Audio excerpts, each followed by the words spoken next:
So last time we looked at the famous story of Jacob wrestling with God at a place called Peniel or Penuel, somewhere along the Jabbok River, just upstream from the Jordan, just before Jacob re-entered Canaan on his way back from Padan Aram. And then afterward, Jacob reconciled with his twin brother Esau after a 20-plus year estrangement from him. And then finally, Jacob crossed over the Jordan and back into Canaan in obedience to God's command for him to return to the country of his family.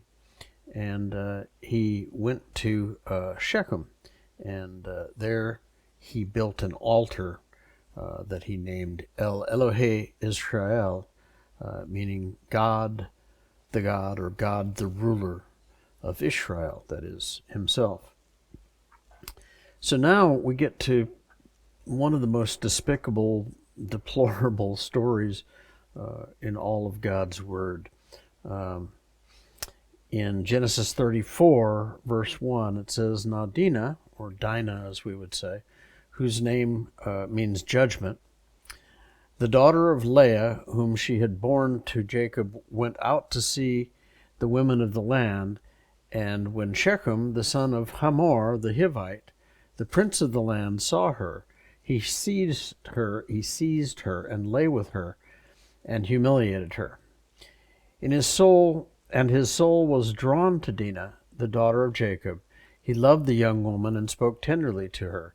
So Shechem spoke to his father Hamor, saying, Get me this girl for my wife.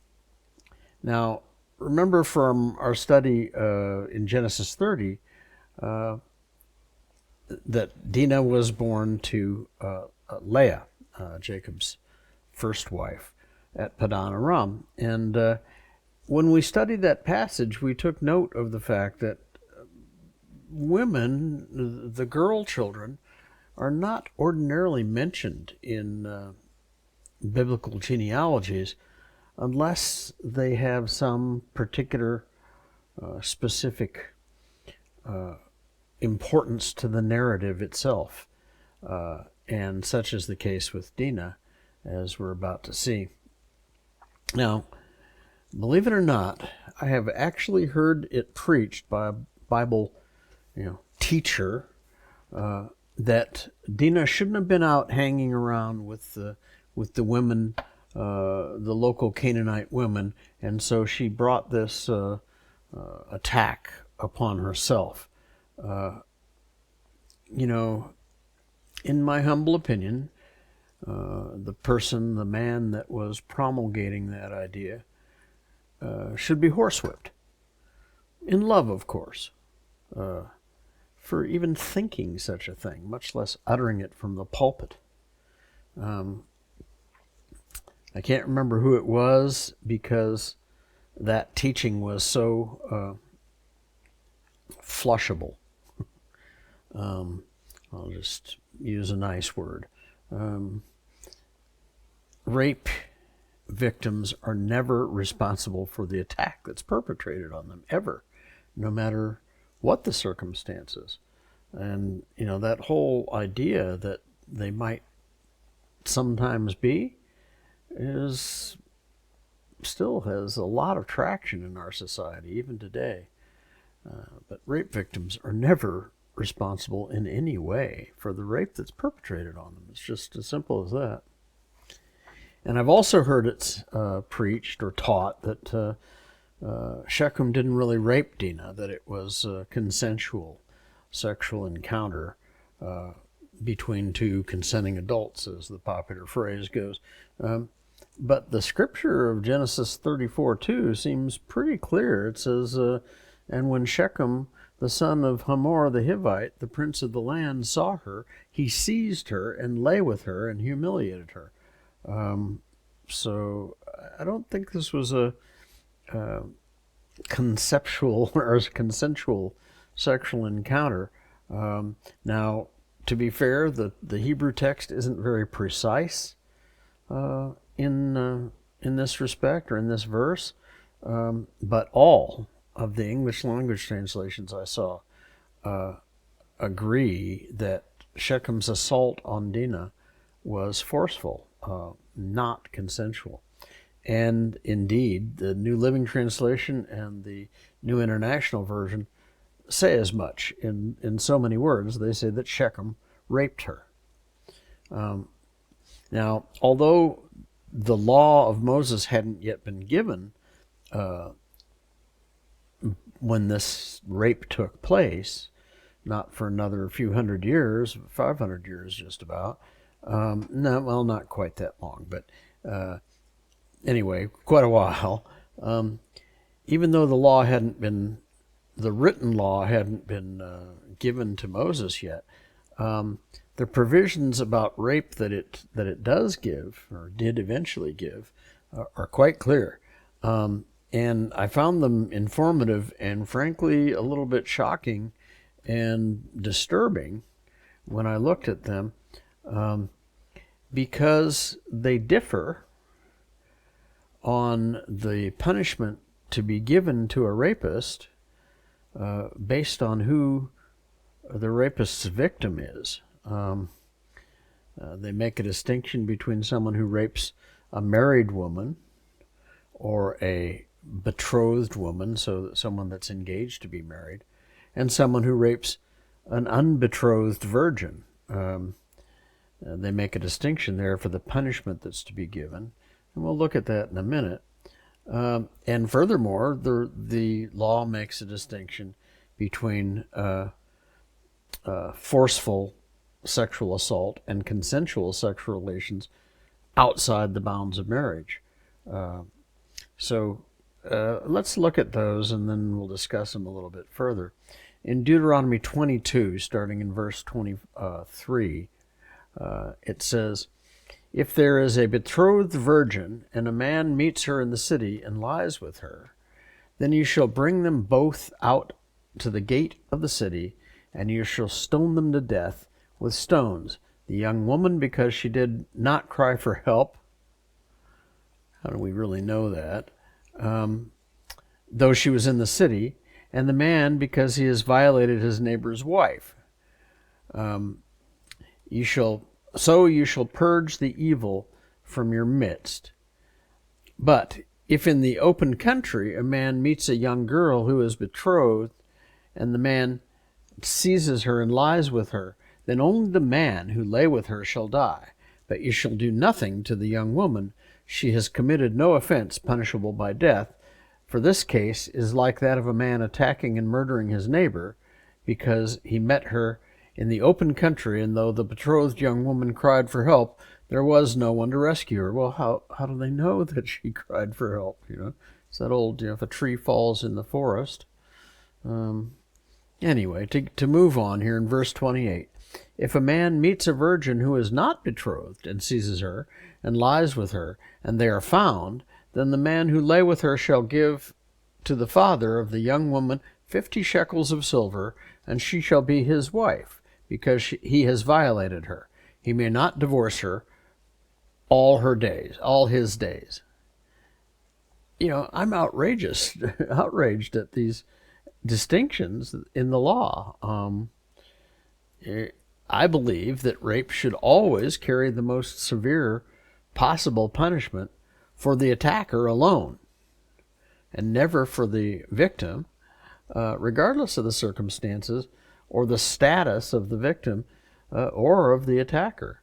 And maybe it's my own distorted modern outlook, but I don't believe that sexual relations between two consenting adults, and I want to make this clear, between two consenting adults. Children don't have the ability to consent or not to consent. So we're talking about adults here. I don't think that sexual relations at any time in any way between two consenting adults should be punishable. Now, please don't misunderstand me. I'm not saying that adultery or fornication, that is, sexual relations prior to marriage, or with someone other than the person that you're married to, or, just, what we would call in our modern society casual sex, if there could even be such a thing. I don't think those should be punishable. I'm not saying that they're right. I just don't think they should be punishable. I believe that these sins, and clearly they are sins, carry their own punishment. When you have sexual relations with someone and then you're separated, there's always damage that's done to both parties. And so they kind of carry their own punishment, these sins. Praise God that punishment isn't ours to bear anymore, because Jesus has taken the rightful punishment for all of our sins upon himself by his death on the cross and his resurrection.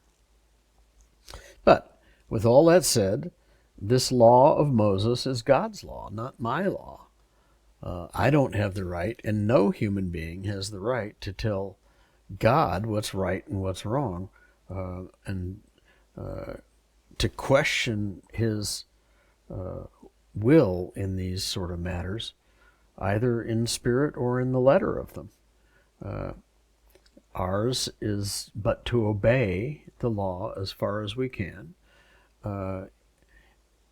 by his strength, by the way, not by our own strength. Even, and I might even say, and especially, when we don't understand God's purposes for having laid down the law. We oftentimes don't understand why he designed things the way he did, and why he enforces things the way he does. We simply have to trust that, first of all, his will is sovereign. He being the creator of the universe has every right to do whatever he wants with the universe. And furthermore, we have to trust that his will for us, his children, is always for our good, whether we understand it or not. As human parents, any human parent can tell you that even when they have to, to exercise what we like to call in our society tough love, it's because we care for our children and we desire the best for them, insofar as we can see it. The good news is that God can see it without fault. So his will for us is always good, and we can trust that. We should trust that. Now notice that Shechem's rape of Dinah falls into the category outlined in Deuteronomy 22, verses 28 and 29. If a man meets a virgin who is not betrothed and seizes her and lies with her, etc., then he's supposed to, essentially buy her from her father and marry her. And even though the law had not yet been written, Shechem and his father unwittingly observed this provision of the law by trying to pay money for Dinah to Jacob, and to take Dinah as Shechem's wife. They were unsuccessful in that effort, as we'll soon see. So continuing on in verse 5 here. Now Jacob heard that he had defiled his daughter, he, that is Shechem, had defiled his daughter Dinah. But his sons were with his livestock in the field. So Jacob held his peace until they came. And Hamor, the father of Shechem, went out to Jacob to speak with him. The sons of Jacob had come in from the field as soon as they heard of it, and the men were indignant, that is, the sons were indignant and very angry, because he had done an outrageous thing in Israel by lying with Jacob's daughter, for such a thing must not be done. Now, remember that at Penuel, that we studied last time, when Jacob wrestled with God, this man, this God in human form that he wrestled with, had renamed him from Jacob to Israel. And it's funny because both the Old Testament and the New Testament, and even Jacob himself in the stories that he refers to himself by name, it keeps calling him Jacob, not Israel. We could go into that and the reasons for it maybe, but just as the college professors like to say when they don't know the answer to something, the solution to this exercise, this problem, is left as an exercise for the student. Here in Genesis 34:7, we find the second reference to this name Israel to refer to the nation of people that Israel, that is Jacob, established through his 12 sons. The first use of the name Israel to refer to people and not the man himself, to refer to the nation, was in Genesis 32:32. At the conclusion of that story about Jacob wrestling with God, it says that the people of Israel do not eat the sinew of the hip joint from animals that they eat, as a commemoration for God dislocating Jacob's or Israel's hip when they were wrestling. So this name, Israel, can refer to Jacob, of course. It can also refer to the people of the nation that he founded, that was founded by his 12 sons.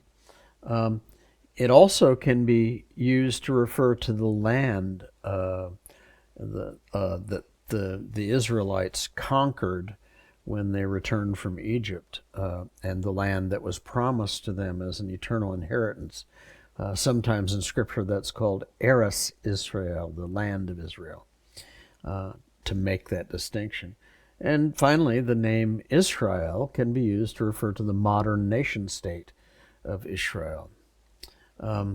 In English works, written works,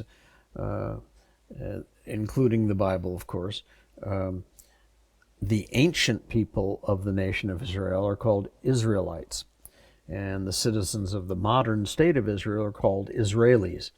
Now, not all Israelis are Jews or of Hebrew descent.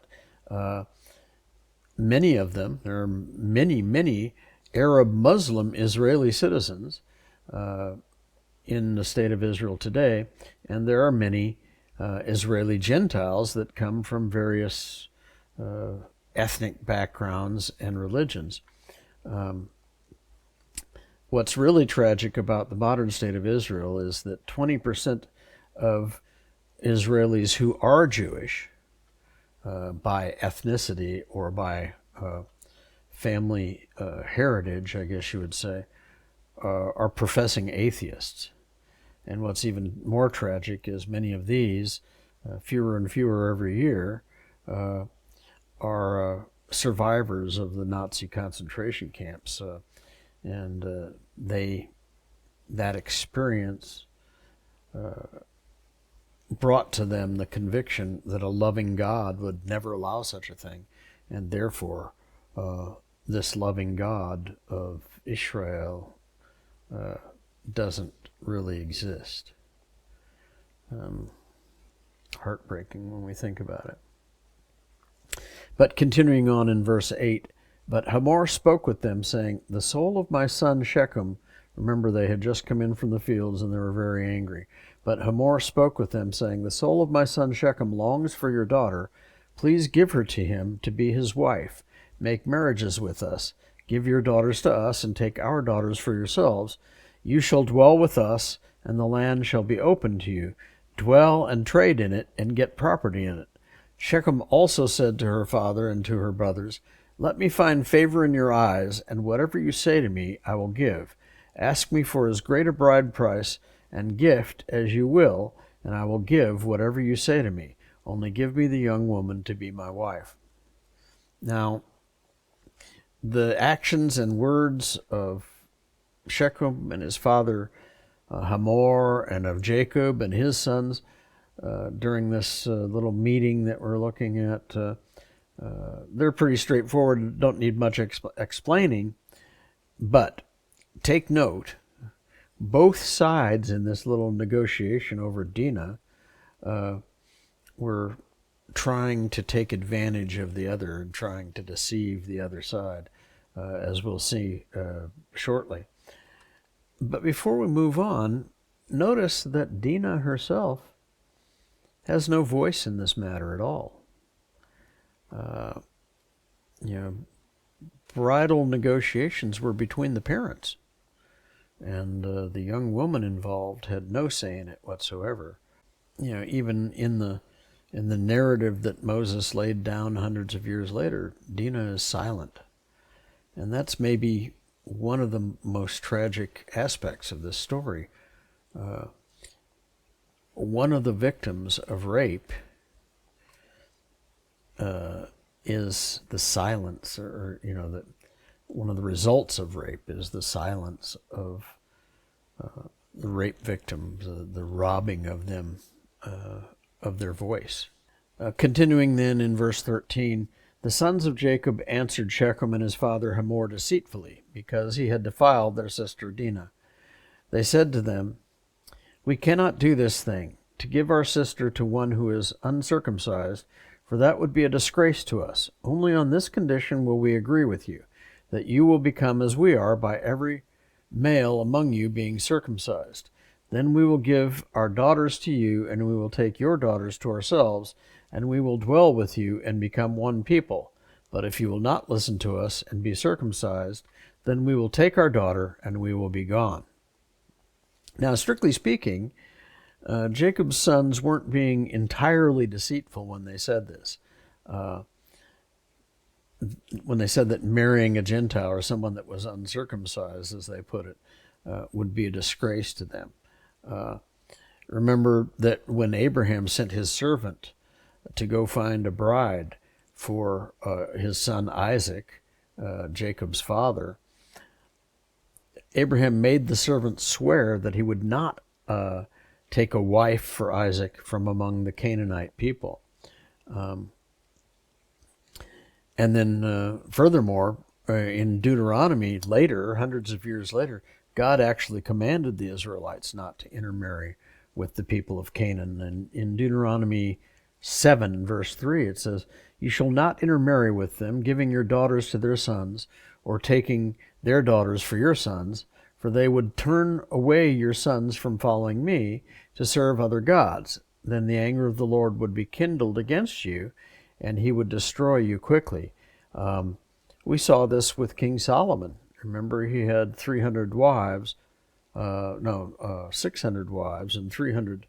700 wives and 300 concubines.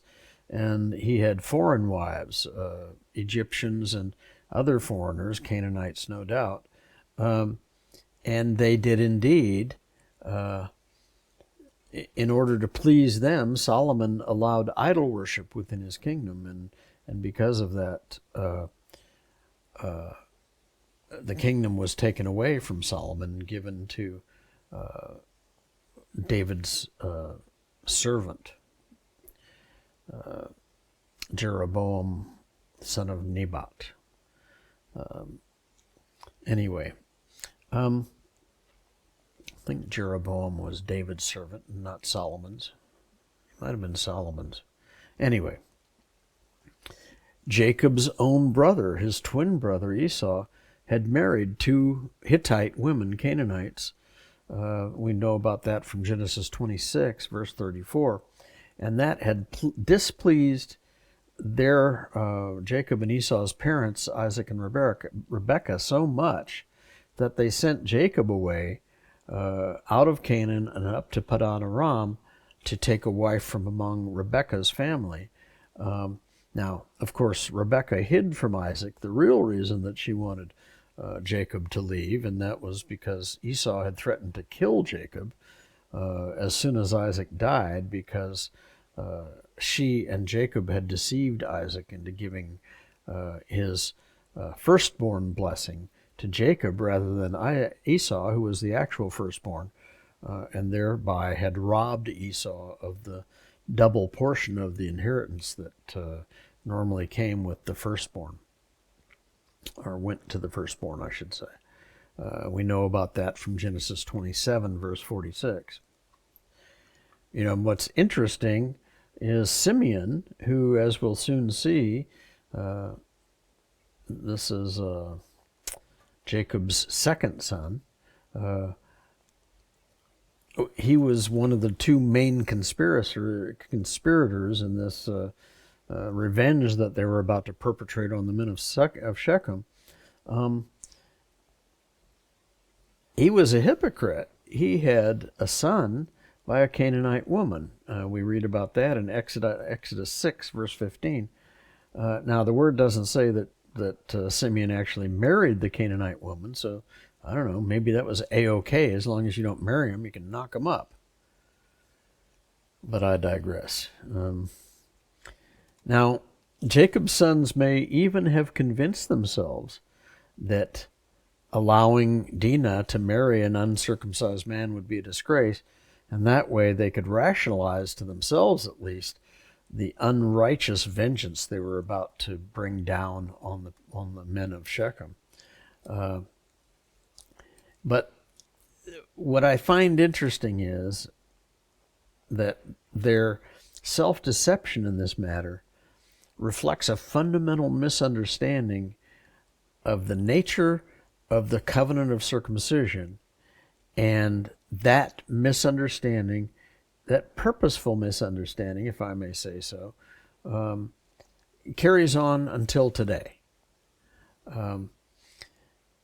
God gave Abraham this covenant of circumcision. He commanded that all of the male children of Abraham's descendants would be circumcised on the eighth day as a sign of the covenant between Abraham and his descendants and God, that God would make them a mighty nation and that he would give to them the land of Israel, the Eretz Israel, as an eternal inheritance. And we mentioned when we studied that the Israelite people have yet to possess the full land that God promised to them. But everyone, well, the Jews in particular, and the Gentiles too, have misunderstood this covenant of circumcision ever since it was given, pretty much. Yes, all Israelites are circumcised if they're going to obey this covenant that God made with Abraham. But not all circumcised men are Israelites. Circumcision is commonplace among Gentiles and Jews. So even if the men of Shechem did get circumcised, as they did, they would still be Canaanites, not Israelites. And therefore, Dinah marrying one of Shechem or any other one of them would still be a disgrace to the Israelites. To say nothing about the disgrace of the rape that started this whole filthy ball rolling. Furthermore, and this is what really bothers me the most, I think, Jews are circumcised because they're Jews, not vice versa. You're not a Jew if you're circumcised. You're circumcised because you're a Jew. You want to obey this covenant that God made with Abraham. Circumcision doesn't make someone a Jew any more than baptism makes someone a Christian. Yet Israelites throughout the ages, down to even today, have gotten this backwards, to the point that they call themselves the circumcision, and they call the Gentiles the uncircumcision. To a degree, Jews have elevated the covenant of circumcision over God's sovereign choice of the people of Israel as his chosen people, his inheritance. And what's really funny is that choice, that sovereign choice of God to choose Israel, or the Hebrews, out of all the people of the earth, Abraham's descendants, to be his chosen people. That was the sovereign choice of God that circumcision was designed to symbolize and commemorate. Paul, in his letter to the Romans, made it crystal clear that circumcision doesn't make you a Jew. In Romans 2:28, it says, "For no one is a Jew who is merely one outwardly, nor is circumcision outward and physical, but a Jew is one inwardly, and circumcision is a matter of the heart, by the Spirit, not by the letter. His praise is not from man, but from God." Now, as we read through the rest of this story about this vengeance that Jacob's sons took, it's very difficult to imagine that they didn't premeditate this whole thing, that they did it in the heat of the moment. And furthermore, they weren't content to simply take revenge on Shechem, the rapist, but upon all the men of his city. Now, we just read in Genesis 34:7 that they were already angry and indignant when they first arrived in from the fields after hearing about Dinah's rape. They may even have hatched this little plan of revenge as they were walking in from the fields to this meeting with Shechem and Hamor.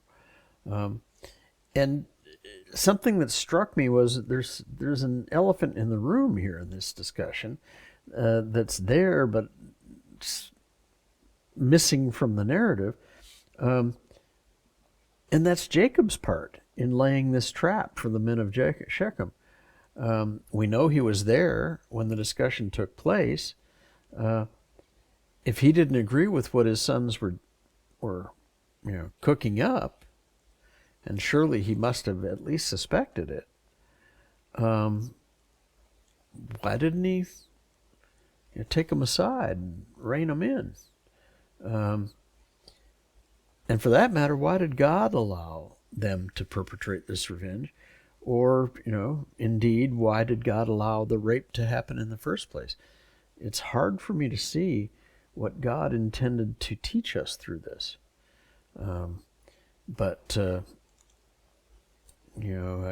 we just have to get back to that trust thing.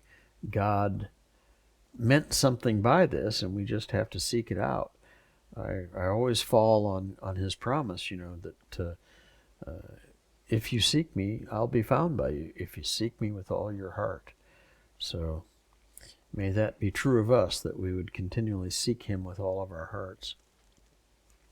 So continuing in verse 18, their words, that is Jacob's son's words, pleased Hamor and Hamor's son Shechem. And the young man did not delay to do the thing, because he delighted in Jacob's daughter. Now he was the most honored of all his father's house. So Hamor and his son Shechem came to the gate of the city, and spoke to the men of their city, saying, These men are at peace with us. Let them dwell in the land and trade in it. For behold, the land is large enough for them. Let us take their daughters as wives, and let us give them our daughters. Only on this condition will the men agree to dwell with us, to become one people, when every male among us is circumcised as they are circumcised. Will not their livestock, their property, and all their beasts become ours? Only let us agree with them, and they will dwell with us. And all who went out of the gate of his city listened to Hamor and his son Shechem, and every male was circumcised, all who went out of the gate of the city. Now, once again, this passage is fairly straightforward, doesn't need much in the way of exposition. But one thing we should note here, it says in Genesis 34:19 that Shechem, the son of Hamor, was the most honored of all his father's house. Well, that doesn't imply that Shechem was the most honorable of all in his father's house. He was a rapist, after all. And that alone should be sufficient to bring dishonor upon him from us and from them. But it says in Genesis 34:2 that Shechem was the son of the prince of the land. Hamor was the ruler of the land, and Shechem was his son. So in this respect, I believe the King James and the New King James get it wrong in translating this verse. Both of them say that Shechem was more honorable than everyone else in his father's house. although the King James uses the British spelling for honorable with the O-U, H-O-U-R, like color and other words that we would spell with just the O, they spell with the U. Other English translations say that he was the most honored, or more respected, or most important, or highly respected. And I think these capture the sense that God was trying to communicate in this verse more accurately than saying that he was the most honorable. Shechem's words carried weight among the people of the city because he was the son of the prince. It was because of his position, not because of his character, that they showed honor and deference to him. Now, it's clear from Hamor's words that he fell for this bait that Jacob's sons had set, this trap that they'd set, completely. He bought it all. But before we feel too sorry for them, that they were taking advantage of it, take a look at the way that he convinced the men who went out of the gate of the city, as it says, to go ahead and get circumcised. He appealed to their greed. He said that if they were to give their daughters as wives to the Israelites, then they'd get all the Israelites' livestock and their wealth in the bargain. Essentially, they were selling their daughters to the Israelites in exchange for monetary gain. At least they thought they were. It didn't actually work out that way, as we'll soon see. So in verse 25, it says, "On the third day, when they were sore, two of the sons of Jacob, Simeon and Levi, Dinah's brothers, took their swords and came against the city while it felt secure and killed all the males. They killed Hamor and his son Shechem with the sword and took Dinah out of Shechem's house and went away. The sons of Jacob came upon the slain and plundered the city because they had defiled their sister. They took their flocks and their herds, their donkeys, and whatever was in the city and in the field, all their wealth, all their little ones, and their wives, all that was in the houses they captured and plundered." Now, clearly, Jacob and Leah's second and third sons, Simeon and Levi, were the main perpetrators of this murderous revenge on all the men of Shechem, as revenge for the rape of their sister.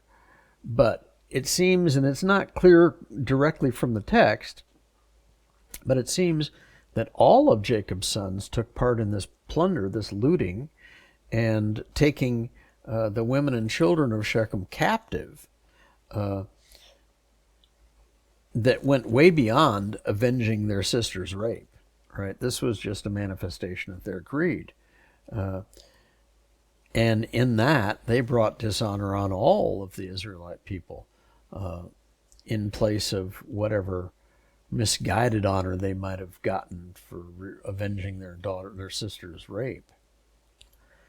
Nevertheless, even though it seems like all of Jacob's sons participated in this looting and this taking of prisoners, many years later, Jacob singled out Simeon and Levi for chastisement about these murders that they did on the men of Shechem.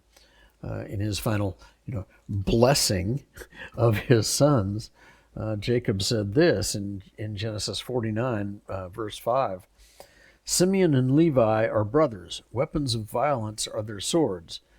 Let my soul come not into their counsel. O my glory, be not joined to their company. For in their anger they killed men, and in their willfulness they hamstrung oxen. Cursed be their anger, for it is fierce, and their wrath, for it is cruel. I will divide them in Israel and scatter them, or divide them in Jacob and scatter them in Israel." Now, what did he mean by that? I'll divide them in Jacob and scatter them in Israel. Take a look at this map, allotment of Canaan. This map shows the tribal allotments that were made by Lot, allotments made by Lot, not the man Lot. They drew lots. The allotments were actually made by Joshua. Don't worry, I'll be in town all week. Anyway, this map shows the tribal allotments, and notice that Simeon, down in the southwest, in the Negev by Beersheba, Simeon is completely within the allotment for Judah. Judah completely surrounds the allotment for Simeon, and so that's what he meant by Simeon being divided in Jacob. Now remember, this blessing that Jacob gave was given to his sons some 500 years before this allocation of the land, or this dividing up of the land, took place. So Simeon was divided in Jacob. And of course, if you look on this map, there is no tribal allocation for Levi. Levi was the priestly tribe, and their inheritance was the ministry of the sacraments, the sacrificial system, and the temple eventually, the tabernacle when it was built, and other ceremonies that went along with that under the law. So the law specifically says that Levi was not to receive any inheritance of land within the Eretz Israel, the land of Israel, when they took the land, when they conquered the land. Instead, the Levites were given cities within each of the tribal allocations of the other tribes, along with some small agricultural plots, garden plots, really, and places where they could run their livestock within the tribal allocations of the other tribes. And so therefore Levi was, as Jacob said in his blessing, scattered in Israel. They were there. They didn't have any allotment or any inheritance of their own. They were their dwelling places were within the allocated inheritance lands of the other tribes. So, finishing up here in Genesis 34, after this murder and this plunder had taken place, it says in verse 30, "Then Jacob said to Simeon and Levi, 'You've brought trouble on me by making me stink to the inhabitants of the land, the Canaanites and the Perizzites. My numbers are few, and if they gather themselves against me and attack me, I shall be destroyed, both I and my household.' But they said, 'Should he treat our sister like a prostitute?'" Now, did you see all the I's in Jacob's little diatribe here? He was concerned about his own future, his own safety and security and prosperity, not with any compassion for the men of Shechem that had been murdered, or any compassion for the women and children that had been taken captive. Remember, he was thinking himself, and remember, he was already a landowner in that area. He had bought the place. He'd bought his own campsite, if you will, when he first came to Shechem. We read about that in Genesis 33, verse 19. Now, during this meeting with Hamor and Shechem, Jacob must have suspected that Simeon and Levi had something up their sleeves. Why didn't he speak up then, at least in private with his sons? Why didn't he say anything until after they'd perpetrated this horrible murder? And didn't say anything about it till it was already a fait accompli. Maybe Jacob smelled the scent of the spoils to be had, and let Simeon and Levi do his dirty work for him before he joined in and took his fair share of the plunder. And for their part, Simeon and Levi still believed that murdering all the men of Shechem had been justified because they wanted to restore the honor of their sister Dinah. In short, no one in this horrible little drama acted righteously except for Dinah herself. All of the men acted outrageously and in their own self-interest and just murderousness and greed. So next time we'll see that God commanded Jacob to leave Shechem and to go to Bethel. You may remember Bethel is where Jacob had his dream of the stairway ascending into heaven with the angels of God ascending and descending upon it, and that God had spoken to him from the top of that stairway.